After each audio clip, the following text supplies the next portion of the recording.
प्यारे बच्चों नमस्कार। क्या हाल चाल, मज़े में सभी, पढ़ाई मस्त चल रही है।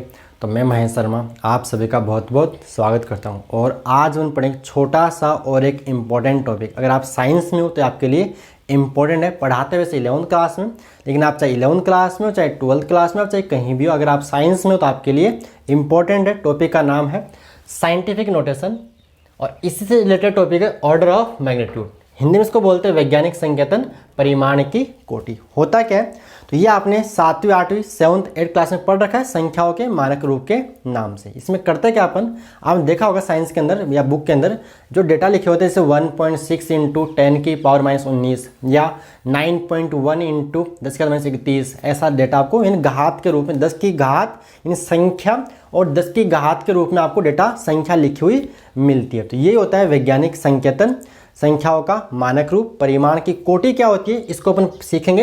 ये वैज्ञानिक संकेतन समझने के बाद अपन बाद में डिस्कस करेंगे परिमाण की कोटि, क्योंकि यहाँ पे थोड़ा सा राउंडिंग ऑफ संख्या और पूर्णांकन वाला नियम भी काम में आएगा। तो पहले अपन क्या सीखेंगे, पर ये संख्याओं का मतलब वैज्ञानिक संकेतन, साइंटिफिक नोटेशन क्या होता है, इसको लिखते कैसे। तो होता क्या, देखिए इसमें किसी दिए गए नंबर के दो गुणनखंड, दो फैक्टर करते हैं। उसमें जो एक फैक्टर होगा वो या तो 1 होगा या 1 या 10 के बीच में होगा, और जो दूसरा गुणनखंड, दूसरा फैक्टर होगा वो 10 की कोई धनात्मक या ऋणात्मक घात होगी, लेकिन वो घात पूर्णांक होगी, कोई एक इंटीजर होगी, जैसे 1 2 3 या -1 -2 -3 ऐसा कोई नंबर होगा। तो ये बात मैंने यहाँ पे लिख रखी है और एग्जाम्पल से आपको समझा भी रखी है। हालांकि अपन सारी बातें एग्जाम्पल से मैं आपको लिख के समझाऊंगा, उसके बाद अपन डिस्कस करेंगे परिमाण की कोटि, ऑर्डर ऑफ मैग्नीट्यूड क्या होता है। तो देखिए कॉपी और पेन निकालिए, ये देखिए और लिखिए। वैज्ञानिक संकेतन, परिमाण की कोटि, in English scientific notation, order of magnitude. होता क्या है, इसमें संख्या को दो गुणनखंडों, फैक्टर्स के रूप में लिखा जाता है, जिनमें एक 10 की धनात्मक या ऋणात्मक, पॉजिटिव या नेगेटिव घात होती है, होता है। वह दूसरा 1 या 1 से, गुणनखंड की बात कर रहे हैं यहाँ पे, दूसरा जो गुणनखंड है 1 या 1 से बड़ा लेकिन 10 से छोटा लिया जाता है। फॉर एग्जाम्पल m आपके पास कोई नंबर, मान लीजिए कोई नंबर है, और समझा रहे हैं, तो इसको लिखेंगे अपन a इंटू 10 की पावर n। यहाँ पे जो a होगा वो 1 या 1 से बड़ा होगा लेकिन 10 से छोटा, यानी a less than a greater than equals to 1 but less than 10। यहाँ पे 10 10 शामिल नहीं है, यहाँ पे 1 हो सकता है। यहाँ पे जो n है वो इंटीजर होगा, कोई पूर्णांक होगा, और n नेगेटिव ऋणात्मक भी हो सकता है, n पॉजिटिव धनात्मक भी हो सकता है। चलिए आइए इसको अपन एग्जाम्पल से और क्लियर करते हैं। जैसे ये एग्जाम्पल में लिख रखे, इन्हीं से आप ये आपको समझ आ जाएगा। मैं और एग्जाम्पल देता हूँ। जैसे मान लीजिए आपके पास है 3497, ये कोई मान लीजिए नंबर आपके पास। अब ये क्या करना है आपको, इस नंबर को आपको 10 की घात के रूप में लिखना है। तो क्या करोगे आप, इसको आप बोल सकते हो 3.497 इंटू 10 की पावर 3। कैसे किया मैंने, तो देखिए यहाँ इस नंबर में कोई डेसिमल, कोई दशमलव नहीं है, तो अपन क्या किया, नहीं है तो अपन यहाँ मान लेते हैं 3497.0 तो मान सकते हैं। अब इस दशमलव को लाना आपको यहाँ पे, क्यों, क्योंकि इसको 1 और 10 के बीच में लाना।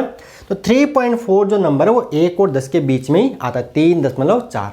तो आप इसको लिखोगे, देखिए दशमलव किसका ना आपको यहाँ लाना, तो 1 2 3, तो दशमलव आपने किसका 1 2 3 किसका दिया, तो यहाँ पे 10 की घात 3। जितना आपका, जितने स्थान, जितने प्लेस आपका डेसिमल पॉइंट, दशमलव बिंदु खिसकेगा, उतनी ही 10 की घात आएगी। अब दिक्कत ये कि ये घात धनात्मक होगी या ऋणात्मक। तो इसके लिए भी ट्रिक है कि अगर आपका दशमलव लेफ्ट में जा रहा है, बाईं ओर जा रहा है, तो घात धनात्मक होती है। तो ये 3.497 इंटू 10 की पावर 3 यहाँ पे लिख दिया। ये बात मैंने यहाँ पे लिखी, देखिए यहाँ एग्जाम्पल दिया 1268 को लिखा 1.268 इंटू 10 की पावर 3। यहाँ मैंने लिखा है डेसिमल लेफ्ट में शिफ्ट होता है तो घात धनात्मक होती है, और कितनी धनात्मक होगी, जितना आपका डेसिमल पॉइंट, जितना आपका दशमलव बिंदु खिसका है।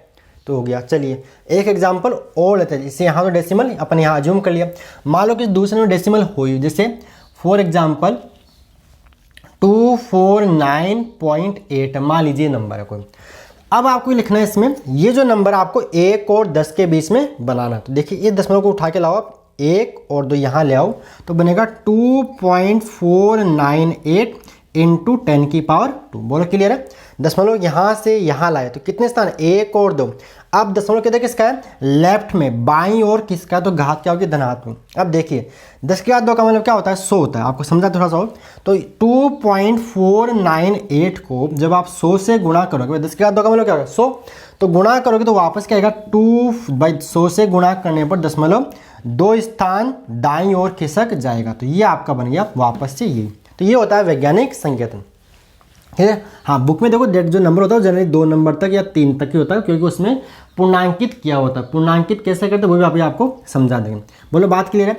तो दशमलव किसका ना आ गया, तो ये आपका वैज्ञानिक संकेतन। ये जो नंबर है वो करना आपको 1 और 10 के बीच में, और जो दूसरा गुणनखंड यानी गुणा के रूप में वो करना है 10 की घात। जैसे एक एग्जाम्पल और लेते हैं जिसमें नंबर आपका 1 से छोटा, जैसे 0.0549 मान लीजिए ये। अब इसको भी आपको 1 और 10 के बीच में, मतलब 10 की घात और एक नंबर आपको 1 और 10 के बीच में करना है। तो क्या करोगे, दशमलव लगाना यहाँ पे, तो 5.49 बन जाएगा। तो आप इसको लिखोगे 5.49 इंटू 10 की पावर -3। कैसे, दशमलव 1 भाई 2 जीरो तो है ना, 1 2 और 3 स्थान किसका, लेकिन किधर किसका, दाईं ओर किसका। तो जब दशमलव बिंदु दाईं ओर खिसकता है तो घात क्या आएगी, नेगेटिव आएगी। एक चीज याद कर लीजिए, अगर आपका नंबर 1 से बड़ा है तो 10 की घात धनात्मक होगी, और अगर आपका नंबर 1 से छोटा है तो अभी घात ऋणात्मक। ये जो नंबर है 0.0549 1 से छोटा नंबर है, तो यहाँ घात ऋणात्मक में आती है। अब जैसे आप याद कर सो अच्छी बात है, कैसे भी कर लीजिए। अगर नंबर आपका 1 से बड़ा है तो 10 की घात होगी वो धनात्मक होगी, पॉजिटिव होगी, और अगर आपका नंबर 1 से छोटा है तो आपकी जो 10 की घात होगी वो नेगेटिव ऋणात्मक होगी। या आप ऐसे समझ लीजिए, अगर दशमलव लेफ्ट में लेफ्ट मतलब बाईं ओर खिसक रहा है, दायां बायां तो जानते हो ना आप, लेफ्ट राइट, लेफ्ट में खिसक रहा है तो घात आपकी धनात्मक होगी, और अगर दशमलव राइट में दाईं ओर खिसक रहा है तो घात आपकी ऋणात्मक होगी। बोलो क्लियर है। इसमें आपसे पूछ लूँ एग्जाम्पल, 2.568 को आप मानक रूप में लिख के बताइए। तो अब ये नंबर तो ऑलरेडी 10 की मतलब 1 और 10 के बीच में, तो आप इसको बोल सकते हो 2.568 इंटू 10 की पावर 0 लगा सकते हो। 10 की पावर 0 का मतलब क्या हो गया, 1 हो गया, तो यहाँ पे 0 भी हो सकता है। बोलो क्लियर। तो ये होता है आपका संख्याओं का मानक रूप। बाकी एग्जाम्पल देने को दिए जाइए। मेन जो चीज़ थी मैंने आपको समझा दी। यानी इसमें एक नंबर आपको 1 और 10 के बीच में लिखना है और दूसरा नंबर 10 की घात के रूप में लिखना। अब ये बात मैंने यहाँ लिख रखी है कि ये 0.000 मैंने आपको समझ में आ गया होगा। एग्जाम्पल क्या है, 0.000126 तो यहाँ दशमलव लगाना है यहाँ पे, तो दशमलव 1 2 3 4 स्थान किसका, तो घात आगे 4, लेकिन क्या आएगी माइनस, क्योंकि जो डेसिमल है दशमलव बिंदु आपका दाईं ओर खिसक रहा है। तो जी लिखा है डेसिमल राइट में खिसकता है तो घात नेगेटिव होगी, और उतनी नेगेटिव होगी, उतनी ऋणात्मक होगी जितना दशमलव किसका है, शिफ्ट हुआ है। किसका होना मतलब शिफ्ट होना। तो ये आपका वैज्ञानिक संकेत। लेकिन अब आपने और देखा होगा या देखोगे कि बुक में जो नंबर होगा वो आपका यहाँ इतना बड़ा नहीं होगा, इतना बड़ा उसके वो मैक्सिमम या तो 2 नंबर तक या फिर 3 नंबर तक होगा। तो वो यहाँ पे यूज करते हैं कंसेप्ट ऑफ राउंडिंग ऑफ, संख्याओं का पूर्णांकन। और संख्याओं को पूर्णांकित करने पर आपको मिलता है ऑर्डर ऑफ मैग्नीट्यूड, परिमाण की कोटि। तो पहले बात आप इतना क्लियर कर लीजिए कि आपको वैज्ञानिक संकेतन लिखना आ गया। ये जो आपको चीज़ मैंने बताई कि एक नंबर 1 और 10 के बीच में और दूसरा 10 की घात के रूप में आपको लिखना है, ठीक है, इतना आ गया। अब इतना करने के बाद आपको इस नंबर को करना पड़ेगा पूर्णांकित, और इसको पूर्णांकित करने के बाद जो 10 की घात होती है, इसको पूर्णांकित करने के बाद जो 10 की घात होती है वही बताती है ऑर्डर ऑफ मैग्नीट्यूड, परिमाण की कोटि को बताती है। चलिए समझते हैं कैसे। तो सबसे पहले मैं आपको थोड़ा सा यहाँ पे पूर्णांकन के नियम भी सिखा देता हूँ। पूर्णांकित कैसे किया जाता है, राउंडिंग ऑफ कैसे किया जाता है, उसके बाद मैं आपको और बातें बता रहा हूँ। तो राउंडिंग ऑफ कैसे, देखिए आप पॉइंट डाल सकते हो, संख्याओं का पूर्णांकन, राउंडिंग ऑफ इसको इंग्लिश में बोलते हैं, राउंडिंग ऑफ, और संख्याओं का पूर्णांकन इसको हिंदी में बोलेंगे। तो देखिए सिखाते हैं आपसे। जैसे मान लीजिए आपके पास 5.678 ये कोई नंबर है, और इसको आपको मान लीजिए आपको इसको 2 डेसिमल या 7 को पूर्णांकित करना है। तो देखेंगे 7 के आगे जो नंबर है अगर वो 5 से बड़ा है तो 7 को बढ़ा, 7 में 1 जोड़ देंगे, यानी बन जाएगा 5.68।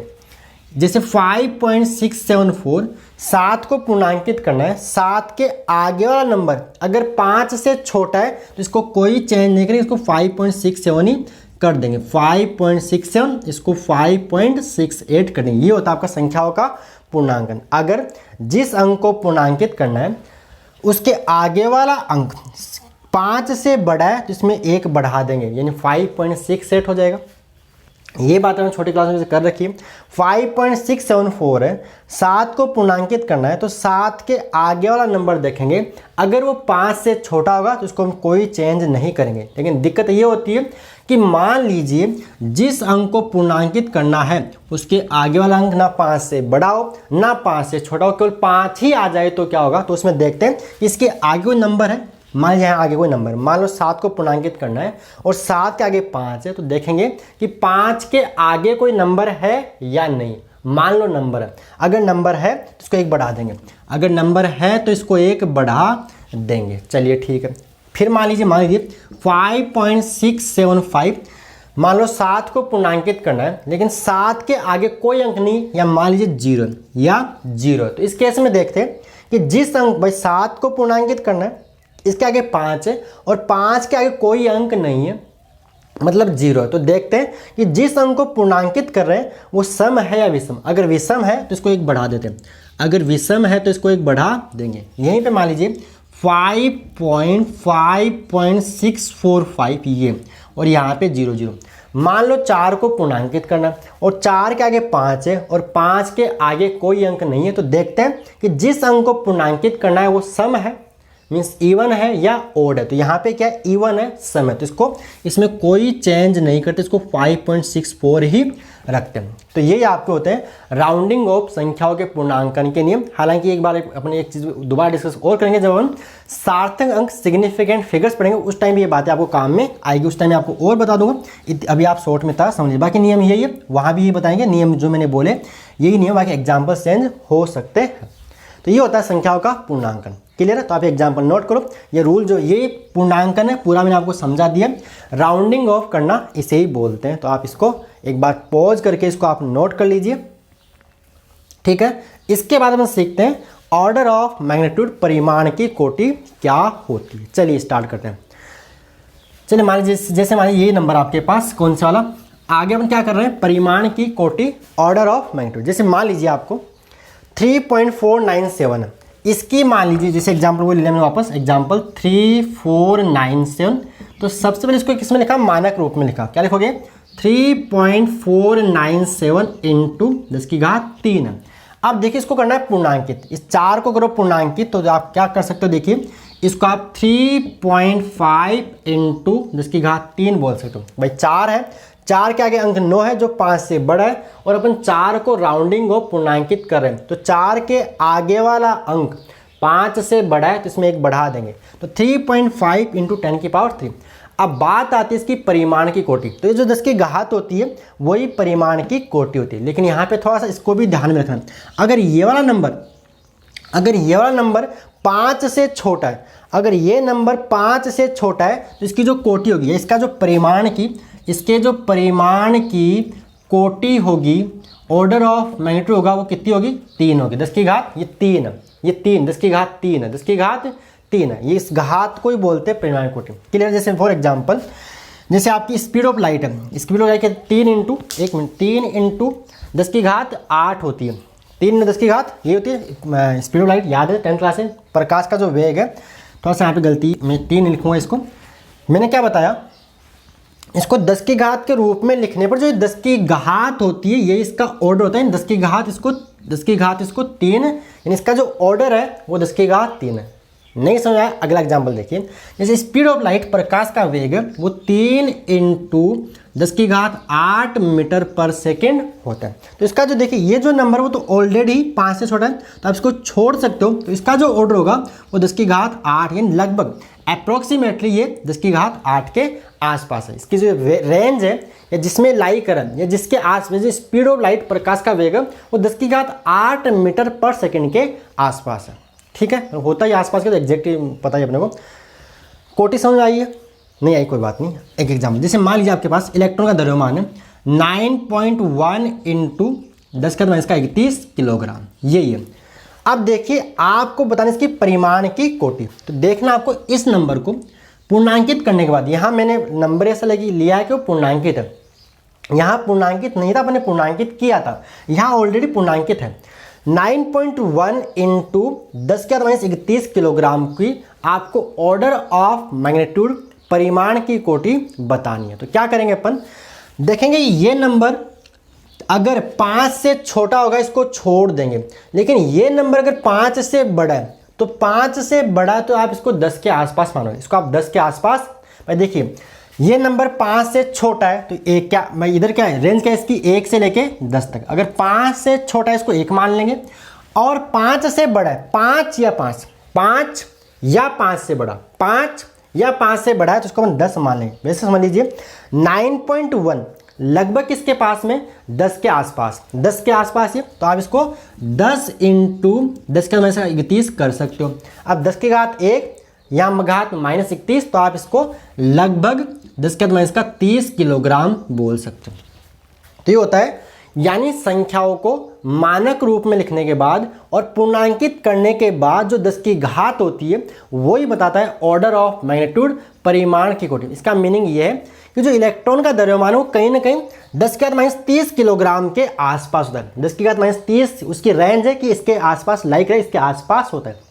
आ रही बात समझ में? तो ये होता है आपका ऑर्डर ऑफ मैग्नीट्यूड परिमाण की कोटि। जैसे और एग्जाम्पल लीजिए, मान लीजिए आपके पास है 7.98 इंटू मान लीजिए 10⁻⁹ ऐसा है मान लीजिए, और आपको इसको परिमाण की कोटि ऑर्डर ऑफ मैग्नीट्यूड बताना है। तो क्या करोगे, देखिए 7.98 को आप 10 मान लीजिए, 7.98 को आप लगभग कितना मान लीजिए 10, क्योंकि 5 से बड़ा है, 5 से बड़ा तो आप इसको 10 इंटू 10⁻⁹ यानी 10⁻⁸ के आसपास आ रहा है। भाई 10 की घात 1 प्लस का 1 माइनस का 9 10⁻⁸ बन जाएगा। तो इसे ही बोलते हैं ऑर्डर ऑफ मैग्नीट्यूड परिमाण की कोटि। जैसे मान लीजिए आपके पास एक नंबर है 2.49 मान लीजिए, 2.49 इंटू मान लीजिए 10⁻2 है। तो 2.49 5 से बड़ा है कि छोटा, छोटा है, तो इसको हम छोड़ देंगे। तो इसका जो ऑर्डर ऑफ मैग्नीट्यूड है परिमाण की कोटि वो लगभग 10 की घात 2 के आसपास। पहले पढ़ रहे बात, अगर 5 या 5 से बड़ा है इसको 10 मान लेंगे, और 5 से छोटा है तो इसको अपन छोड़ देंगे, यानी 1 मान लेंगे 1 से गुणा करने पे। तो ये होता है आपका ऑर्डर ऑफ मैग्नीट्यूड, यानी संख्याओं को वैज्ञानिक संकेतन में लिखने के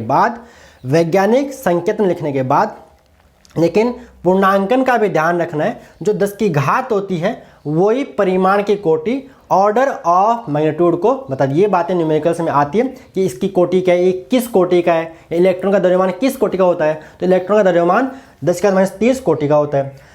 प्रकाश का वेग की कोटि क्या होती है, तो वो 10 की घात 8 की कोटि का होता है, 3 इंटू 10 की घात 8। तो यही है, समझ आ गया। इसको कब छोड़ना है, इस नंबर को कब छोड़ना है और कब लेना है। 5 से छोटा है छोड़ देंगे, 5 या 5 से बड़ा इसको काउंट 10 कर लेंगे। पहले पढ़ रही है बात। तो मानक रूप मतलब वैज्ञानिक संकेतन क्लियर, और आपको ये भी साथ में क्लियर, और ये आपको लिखना आना चाहिए। आपको कई बार ऐसी बातें आपको लिखनी पड़ेगी, और आपको बुक्स में डेटा भी ऐसे ही मिलेंगे, ठीक है। और बाकी आपको धीरे धीरे चीज़ें और समझ में आती जाएगी। इसके बाद में पढ़ेंगे SI prefix, SI deci, centi, milli, micro, nano, pico, femto, फिर आता आपका deca, hecto, kilo, mega, giga, tera, और फिर आपका आता है पेटा। ये बातें अपन इसके बाद वाले लेक्चर में डिस्कस करते हैं। वो भी सेंटी जैसे मतलब प्रीफिक्स है, उपसर्ग है, वो आपको याद होने चाहिए। वो भी आज के लिए बहुत है, वो अगले लेक्चर में डिस्कस करते हैं, ठीक है। ओके प्यारे बच्चों, धन्यवाद।